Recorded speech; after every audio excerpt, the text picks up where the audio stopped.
বছর পর্যন্ত রোগের মধ্যে পড়ে আছেন।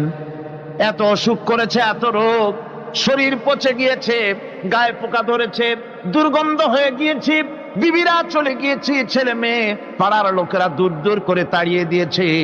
এবার জঙ্গলের ভিতরে গিয়ে আশ্রয় নিয়েছেন। এমন অবস্থা হয়েছে, শরীর পচে পচে জিহ্বায় যখন পোকা ধরা শুরু করে দিল, হযরত আইয়ুব আলাইহিস সালাম তখন আল্লাহ রাব্বুল আলামিনের দরবারে এই প্রথমবারের মতো তিনি বললেন, রব্বুল আলামিন, আয় আল্লাহ তাআলা, সমস্ত শরীর জড়জড় হয়ে গিয়েছে, গায়ে পোকা ধরেছে, আমি কোনো কথা বলি নাই, আমি খামোশ থেকে জিকির আজগার করতেছিলাম। আয় আল্লাহ, এখন দেখি আমার জিহ্বায় পোকা ধরেছে, পোকা ধরা শুরু হয়েছে। আমার জিহ্বাটায় পোকা তুমি দয়া করে দিও না, কারণ আমার জিহ্বায় যদি পোকা হয়ে যায়